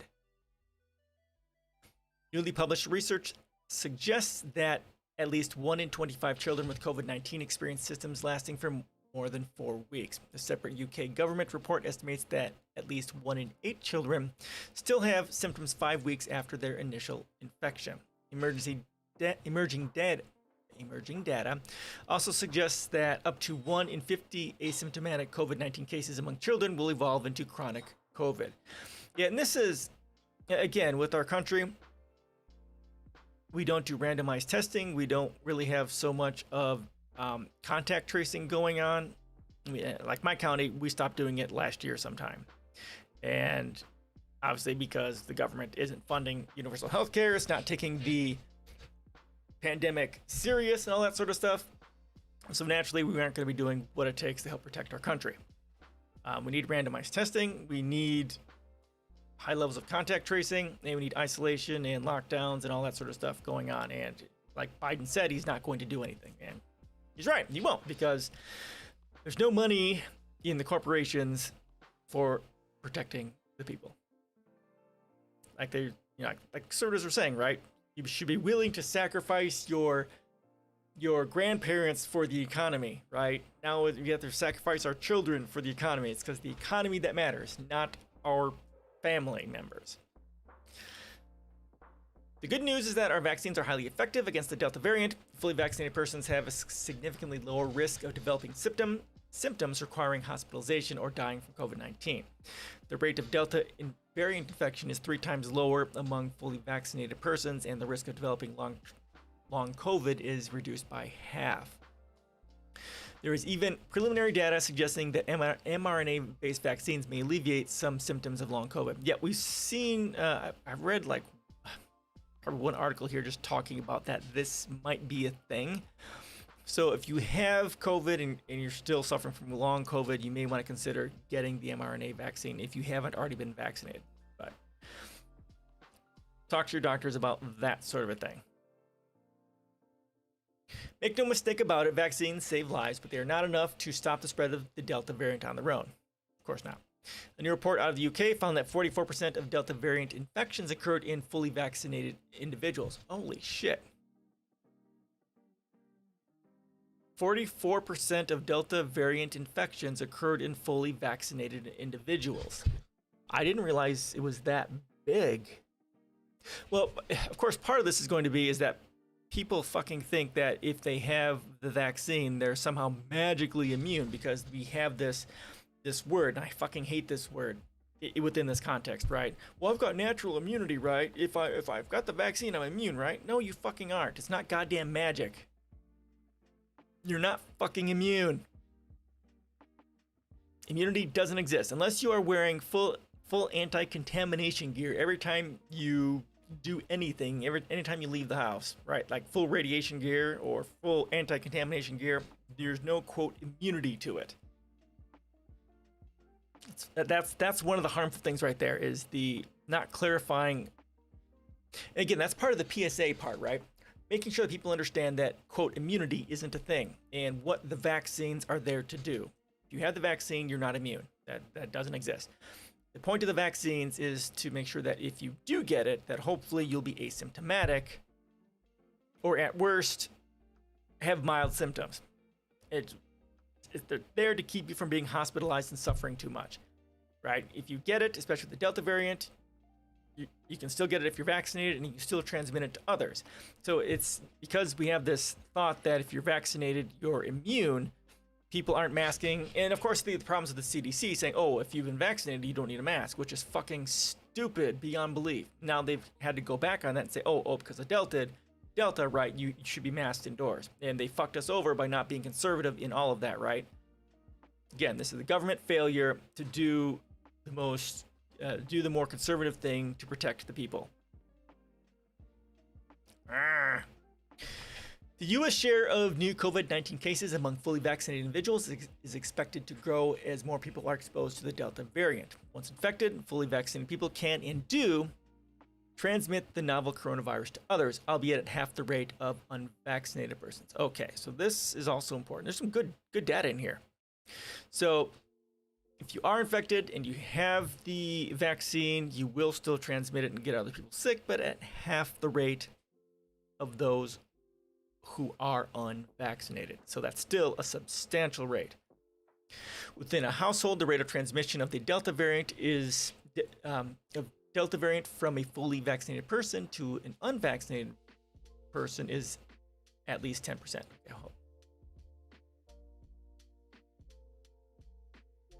Okay, so in the same household, if you have one person who is infected and not vaccinated, there's a 10% chance someone within the house could get it. Now, how the fuck do they calculate that? Over what time period? Is that over one day? Is that assuming they're going to be there every day? That's probably what they have to do every day. But still, that's going to add up over time and eventually, well, it'll be 2 weeks. So, all right. So still, 10%. Mississippi and Florida officials are learning the hard way that Delta variant spreads like wildfire inside of school buildings, particularly in the absence of universal masking, proper ventilation. Holy fuck in a box.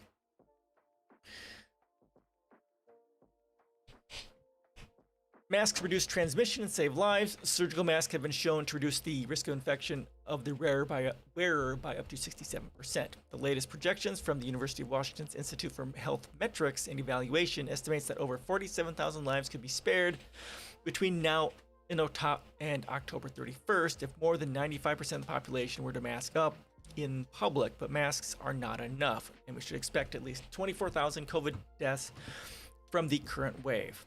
It is biologically impossible to test our children to safety. A new study showed that persons infected with the Delta variant had produced around 1,000 times more copies of the virus by the time they tested positive, as compared to a person infected with the original 2019 coronavirus strain. The study traced 167 infections to a single index case. A separate study traced a total of 47 cases, including 21 secondary cases, to a single person. Simply put, the Delta variant makes each of its hosts into a walking super spreader event before the person even realizes they've been infected. And of course, that can be even worse when you have someone who's vaccinated who is asymptomatic. So they may be contagious and infecting others while not even having a clue that they are that they're infected, because they're asymptomatic, which is another one of those major reasons why we need to have everyone mask up.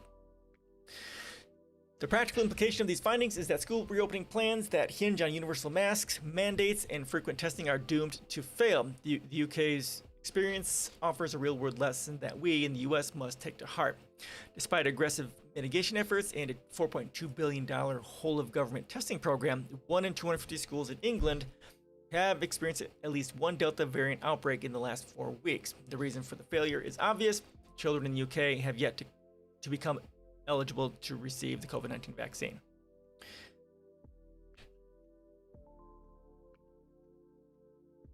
I do not like... Okay, yeah. So we know what we have to do. Financial services, media, and technology companies are postponing their return to office plans. Several states are mandating indoor masking. New York City will require proof of vaccination for indoor dining. And other major cities are poised to follow suit. Employers are stepping up their efforts to vaccinate employees, and some are even mandating COVID-19 vaccinations. We know better than to send unvaccinated or unmasked persons into enclosed spaces. We should extend that logic to children and the spaces they inhabit as well. We have strong data to support a set of federal minimum standards for schools. At a bare minimum, every classroom needs to have proper ventilation, and every person that sets foot in the school campus must be masked at all times. For their own safety and the safety of the children, all faculty and staff must be vaccinated. For their own safety and to mitigate the impact of breakthrough cases, indoor instruction should be restricted to fully vaccinated students only. For the same reason, campuses with indoor cafeterias should be required to schedule meal breaks according to vaccination status. Where space and weather allows, outdoor seating should be made available to children. If any of these measures cannot be instituted for any reason, then schools must offer the option of virtual learning. Yeah, and they should still be doing the in-person virtual option here. That's what should be done. Schools have the funding to implement these changes, but they lack clear and concise federal guidelines. Billions in federal funding have been earmarked specifically to keep children safe from COVID-19. Several federal agencies need to work together to clarify their guidance and coordinate enforcement of these minimum standards. Oh, why am I conservative? Oh my God, dude. I am not at all conservative. I am far left. Why are you so wrong?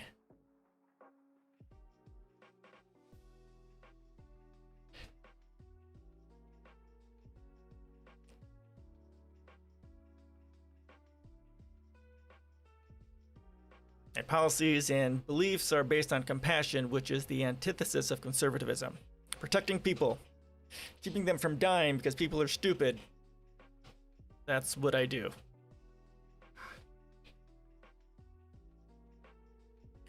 If the task is approached thoughtfully but with urgency, we stand a good chance of navigating the school year without jeopardizing the health and well-being of the 45 million children who are currently ineligible for vaccination. Above all, we must approach back to school with eyes wide open. The Delta variant leaves absolutely no margin for error. Okay, blah, blah, blah. Okay, so there you go. That is the article. Right? Yes. There we go.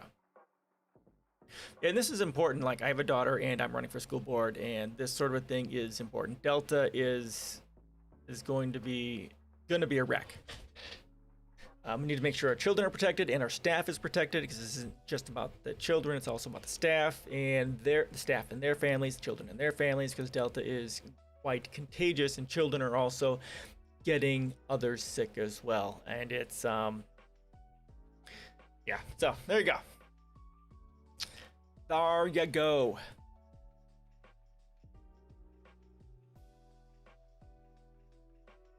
All right, that's all the Corona stuff we're going to cover. I just found this one's pretty interesting, actually.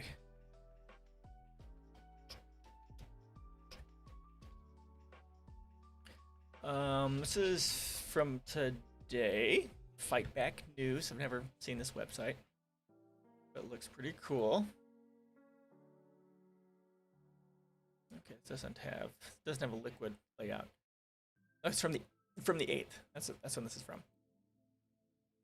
All right, so any more questions, comments about COVID, schools, and Delta, and that sort of thing before we move on?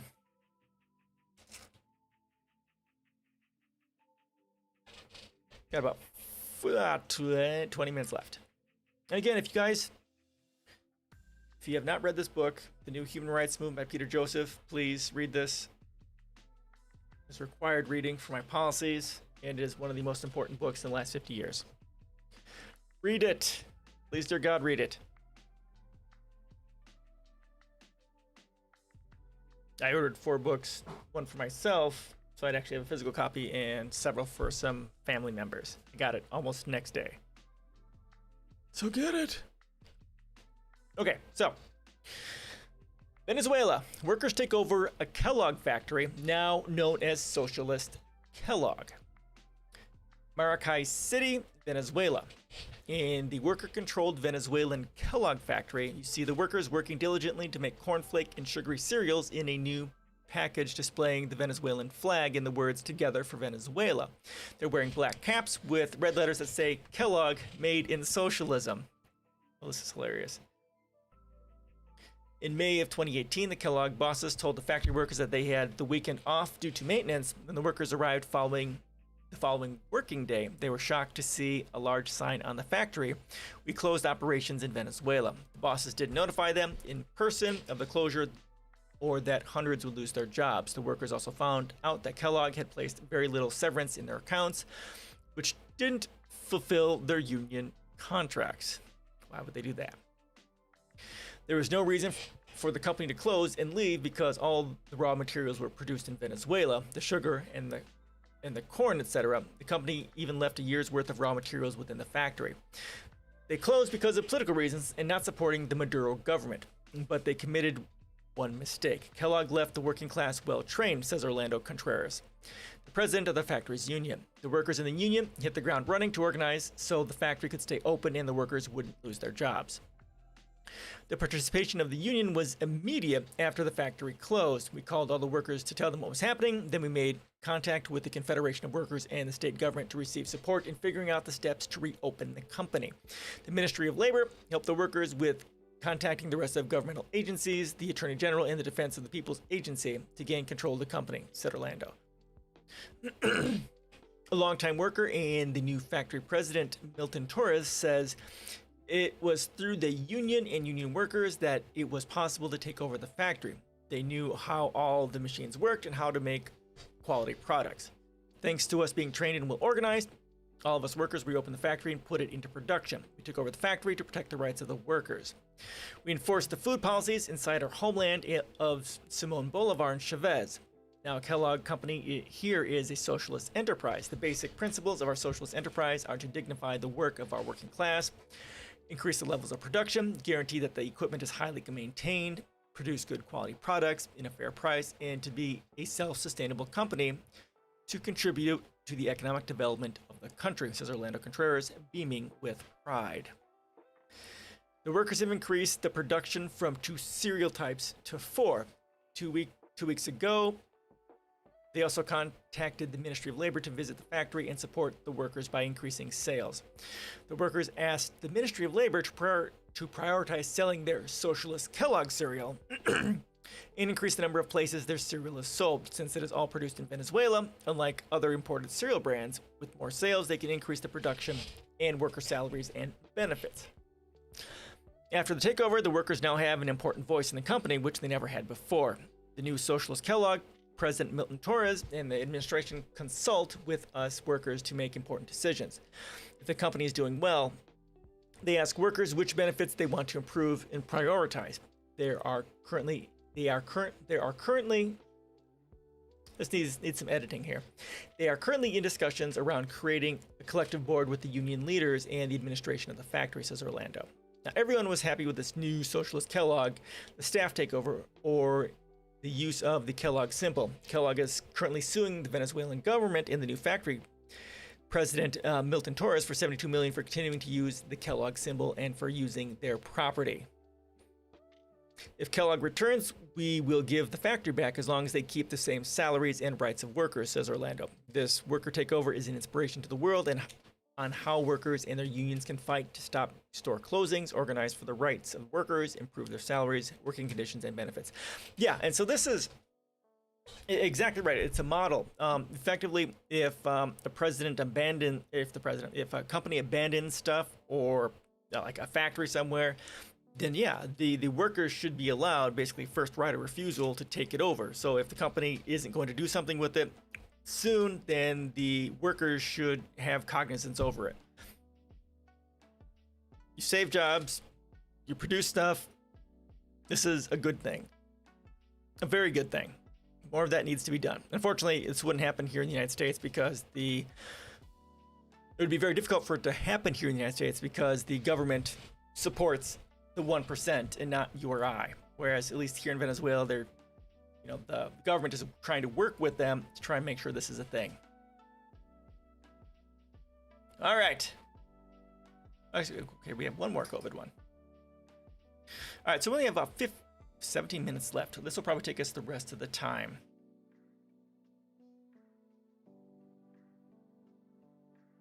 Probably. Oh, this is from February 2021. This is a little while ago. I don't know if I'm going to cover this. Let me take a look. All right, I'm not going to cover this. It's a little bit old.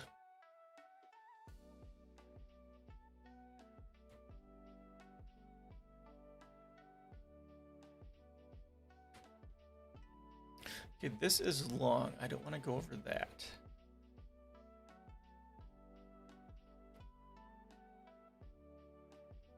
All right, this is Jacobin. This is probably going to be pretty long. It is. Oh, it's not too bad. Okay, we'll go over this next.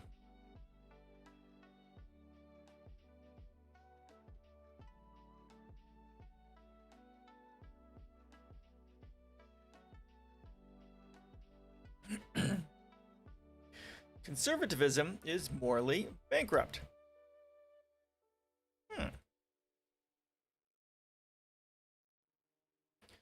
Okay, this was out. It's out this month. Not sure what the date is yet. Conservatism is morally bankrupt. Conservatives claim to defend tradition. The truth is, they actually defend domination and illegitimate power over others. Now, to be fair, it is tradition. The tradition is domination, racism, exploitation, which is what the past is covered in, right? There you go. The political right often describes itself as the defender of tradition, of the norms, values, and rituals that we cherish in the communities that sustain them. These two elements often correctly taken as connected. Norms and values cannot be sustained unless they are rooted in stable communities of fellowship. And the community, for its part, is meaningful precisely because of the habits and rituals, the deep sense of mutuality and common values that it provides its members. Again, there's this call for interdependence, right? And communality.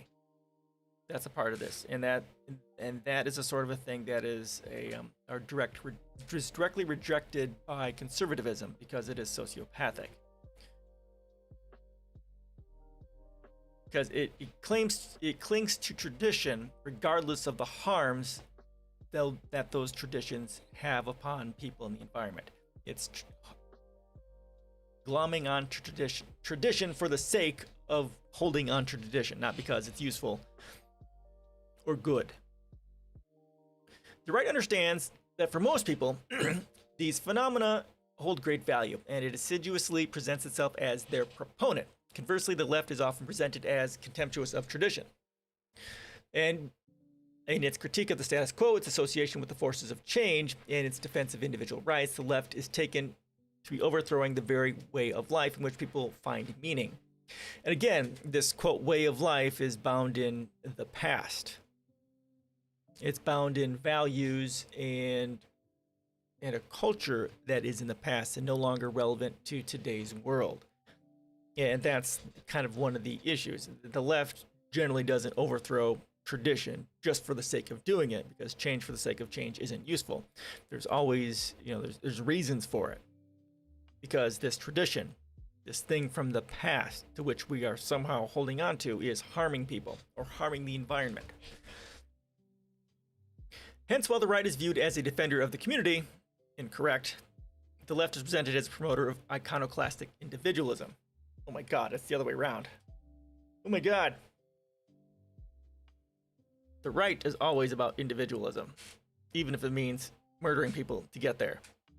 And the left is about community and interdependence for the most part.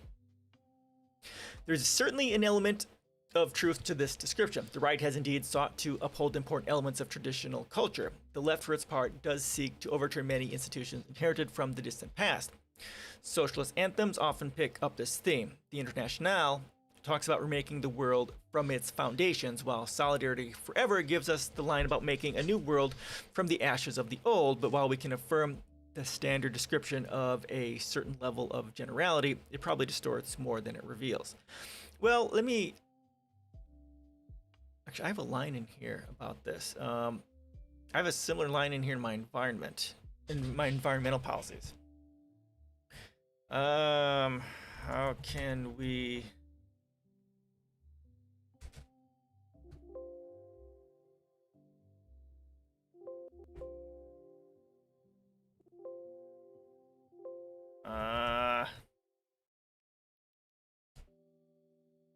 Here we go. So yeah, here. This is a quote from my environmental policies. We cannot manifest the world of tomorrow within cities that have been designed using the values, methods, technologies, and plans of the past, right? And let me give you another quote. That's out of here. It's my tension within methods of exchange. It's a similar thing here. How can we create a world based on cooperation and peace between humanity and the environment when the core driver of methods of exchange is based upon competition, which powerfully rewards the exploitation of humanity in the natural world? Essentially, we cannot create a world based off cooperation when the systems, the past, capitalism, rewards competition and exploitation. You cannot create the future without getting rid of the past, especially when the past is inherently violent towards progress and peace. For starters, the left has never had an absolute hostility to tradition and community. True. If it did, it would have almost immediately collapsed as a political force. Socialists and trade unionists have in fact worked hard to recover and strengthen practices of resistance in the regions where they organize. These vital practices are nothing other than a culture, a tradition of struggle. In mining towns, the textile industries, steel mills, lumber yards, ports, and docks, in all these sites, when socialists have organized workers, they have relied upon existing traditions of resistance and collective struggle. Honestly, and I talk about this here, right? That communism, socialism, and the labor movement never would have sprung into being as a thing if capitalism wasn't so horrific. I mean, this has been a thing for over 100 years, right? Because socialism, the War of 1918 or whatever, World War I, was about this. And communism, socialism, labor movement has a strong historical tradition of fighting against the exploitations inherent to capitalism. Capitalism wasn't so bad, this wouldn't be a thing. Stop sucking capitalism. Once again, we can see this illustrated in the music of the left. The industrial workers of the world, also known as the Wobblies, were among the most important labor movements in U.S. history and spearheaded much of the early 20th century's radical trade unionism. They utilized folk music to develop class consciousness and a sense of community on the picket line, producing figures such as Joe Hill, who would go on to influence future generations of leftist musicians like Woody Guthrie and Pete Seeger. Much of their most popular material was developed in the Little Red Songbook, but the tunes weren't new. In fact, they were almost all hymns drawn on biblical traditions, but this wasn't simply an appropriation of religious music. Hymn tunes had been a part of previous eras of struggle, from abolition to the Civil War and even early labor movement circles. In some cases, the tunes weren't even altered all that greatly. In the 1930s, when the labor movement organized black workers in the American South, they adopted "We Are Climbing Jacob's Ladder," with each rung on the ladder representing a new worker joining the cause. The existing traditions of resistance and struggle, which the left draws upon, have been built up over decades in order to sustain working class families in hard times and in their campaigns against their employers. They are multidimensional. In some instances, informal networks that support families in times of dearth, local aid to tide over bouts of unemployment, religious and cultural institutions that provide moral support. Then there are various literary and symbolic representations that encode the tradition of resistance, such as the kind we have discussed, songs, poems, and legends so commonly found in communities of laboring groups. It shouldn't come as a surprise that all of this also translates into a defense of working class community in two distinct ways. The first is protective.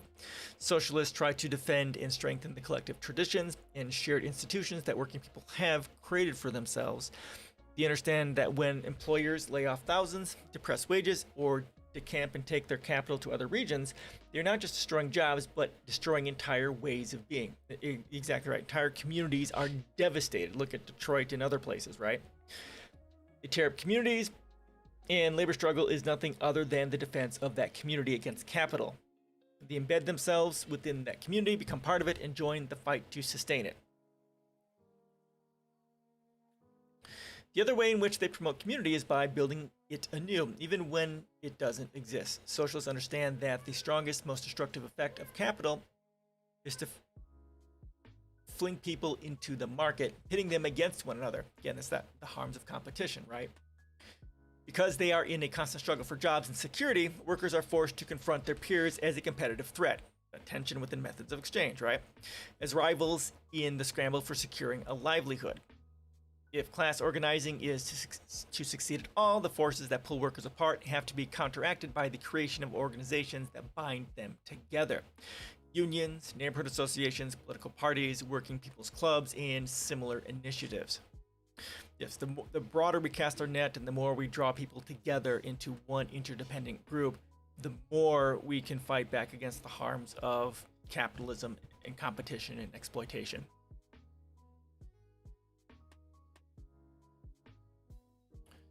These organizations often build up existing cultures of solidarity and struggle, as I have already suggested. In fact, one of the most striking examples of this is the League of the Just, a Christian organization which would eventually form the basis for Marx and Engels' Communist League. Oh, that's interesting.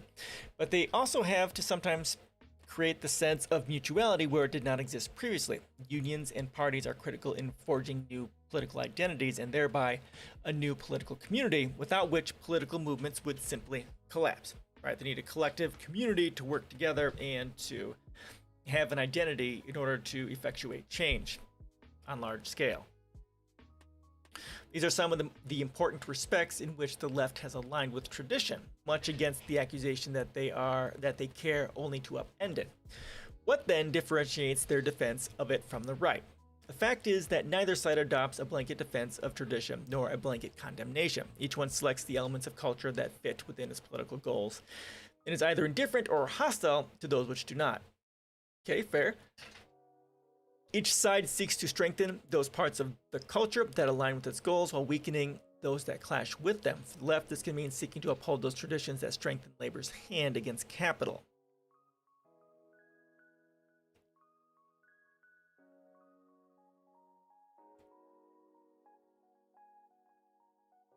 Pull quotes annoy me. But underlying this is a deeper principle. The elements of the culture that should be preserved are those which undermine illegitimate power. Power of capital over workers is the most important contemporary instance of this.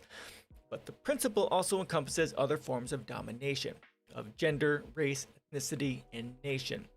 Thus, socialists have embraced traditions of resistance in peasant communities against rural elites, of national struggles against imperial power, women in their demands for reproductive rights. They have even delved further back than this. After all, Rosa Luxemburg's Spartacus League was named for a slave revolt against the Roman Empire, which took place 2,000 years ago. The left recognizes that these traditions of resistance are to be found in every culture, in every part of the world. Whether in the Middle East, Asia, Africa, or the Americas, groups facing social domination have generated rich cultures of resistance, and this is why in every such region, the left has been able to embed its basic principles into local practices and strengthen them. Every left thus becomes a local left, respectful of local traditions of struggle, but still part of a global movement, deploying a general principle against social domination. The general and the specific don't clash, they sustain each other. If we now turn to the right, how does it fare with regard to tradition? There's no dispute that they present themselves as its defenders, but what aspects of it do they hold? There was a time in capitalism's infancy when conservatives could be identified as critics of the market's brutal force, fighting to preserve principles of community and ancient ways against the incursion of market forces. Thus, Edmund Burke was generally appalled by capitalism's narrow prioritization of profit above all else and defended the old ways against its corrosive forces. Conservatism is the political embodiment of capitalism. Conservatism is there to preserve capitalism regardless of the cost to anything else. That's the only point it's there for. This was a conservatism still married to a feudal ethos, but by the middle of the 20th century, the class alignment of conservatism had changed. By this time, the 1950s, conservatives and the right no longer represented the figure of agrarian elites against an encroaching capitalist market. The order they were seeking to uphold was capitalism, and the class they served was one of capital in its fight against rising labor movements around the world. far from seeking to preserve the ancient order, they now litigated for capitalism against demands for redistribution and socialism. This realignment in the class basis of the right makes its self-association with tradition a little awkward. As representatives of capital, it is hard to fathom how they can be viewed as defenders of community and its principles. As early conservatives were the first to point out, capitalism is driven to undermine community, and with it, the most hallowed traditions. This is really good points. It is a system that prioritizes profit above all else, and in seeking the highest returns, investors don't hesitate for a minute to overturn past practices, break up communities, rip asunder binding social ties, or hurl millions into the labor market.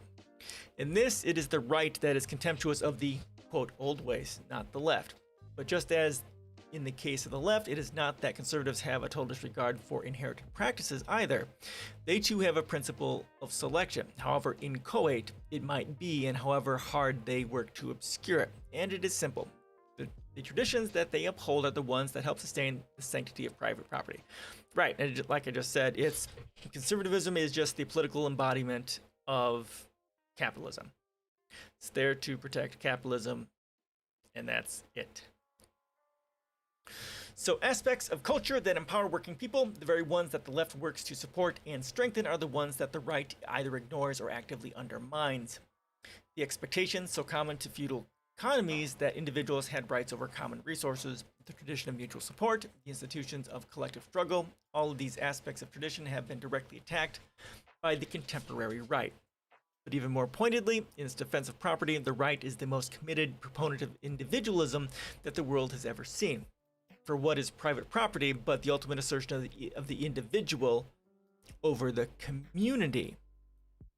Wow, property rights endow the capitalists with a tremendous power over the rest of the population. Good stuff. It is a power that determines who has a livelihood and who doesn't, who has security and who doesn't, who has a standard of living, what the standard of living will be for thousands, even millions, a power to dispose of their labor, and thereby their persons for much of their waking time. And this power is sustained and defended against their collective demands for redress. It is a power of the individual against the community. Asserted and upheld against the community, that very power is then deployed in a manner that tears apart the social fabric with a cold, remorseless logic. Yes, yes, yes.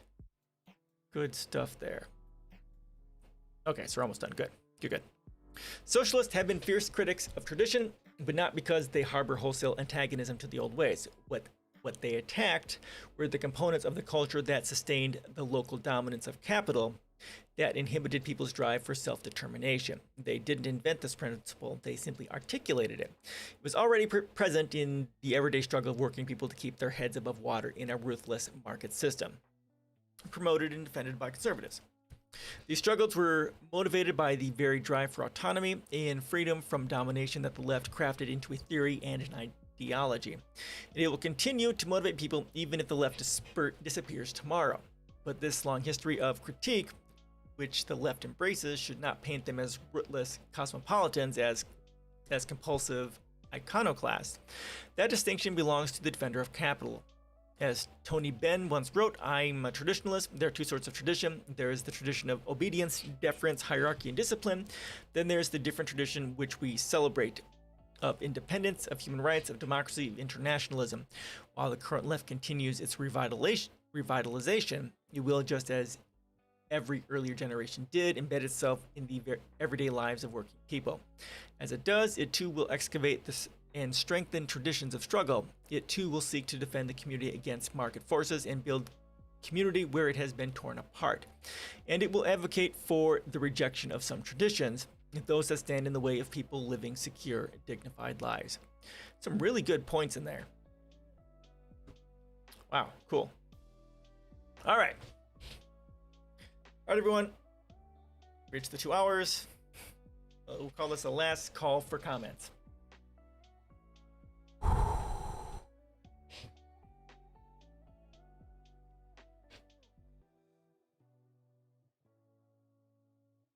Maybe I'll get you my quote from one of the posts that has been in draft. I know I brought this out before, but let me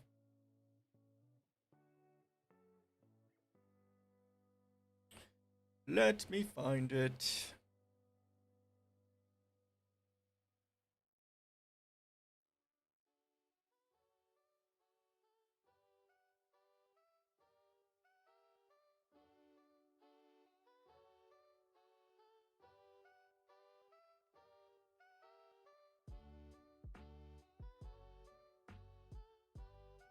Come on.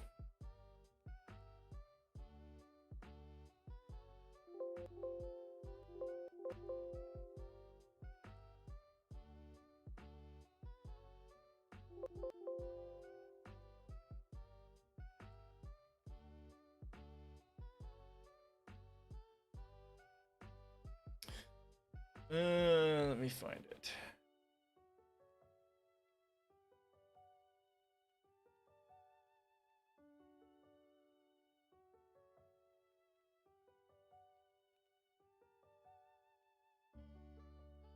Here you go. So, all right. So it is conservatism as a symptom of the disease of separation. Now, I'll bring it over here.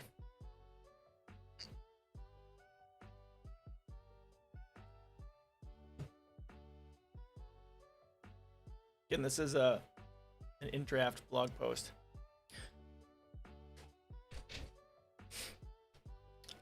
Now, if we take a look at the existence of conservatism through the lens of separation, as we have discussed above, we would get this idea. Conservatism is a disease of separation, a contagion whose infection vector is social, intellectual, and experiential in nature, and results from having lost their connection to themselves, the rest of humanity, yikes, the environment, and or the cosmic. Conservatism could be treated as a social, intellectual, and experiential epidemic, which does have a vaccine, which is based upon ensuring that our children have those connections made during childhood and schooling. Such connections are reinforced and they understand the importance of those connections. Our adults who have those connections reinforced and available to them as normal and expected part of their life to ensure that they do not lose those connections. We work towards curing conservatism, ignorance, hatred, and fear in adults by restoring or healing those connections that have been damaged, broken, traumatized, or never created. So ultimately, what I'm kind of saying here is that conservatism is, like the previous article was talking about, is about separating the individual from the community. And that is in and of itself the disease. That is the harm, the separation of the individual from the community. And that's what, labor movements are trying to correct, bringing the community back together and to fight for its defense against those systems, capitalism, which would separate them.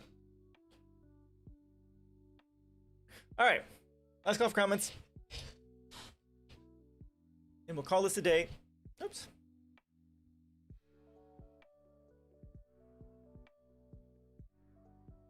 And again, I stream on Tuesdays and Thursdays at 5 Central and Saturday at 3 p.m. Central. And if you want to support me, my Patreon is down there or something, like in the About section. You can donate to me directly as Patreon. You can follow me on Facebook, my blog, and all the other places as well. Anyone? Last call for comments. All right. Thank you, everyone, for gifting me with your time. Everyone have a great week. We'll see you guys again on Thursday. And, yeah, stay COVID-free.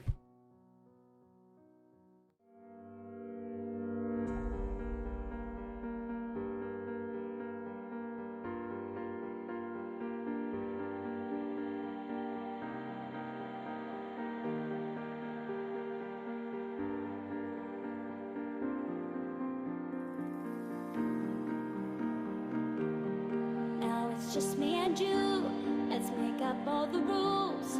Count to 10 and watch the stars turn blue. Watch the stars.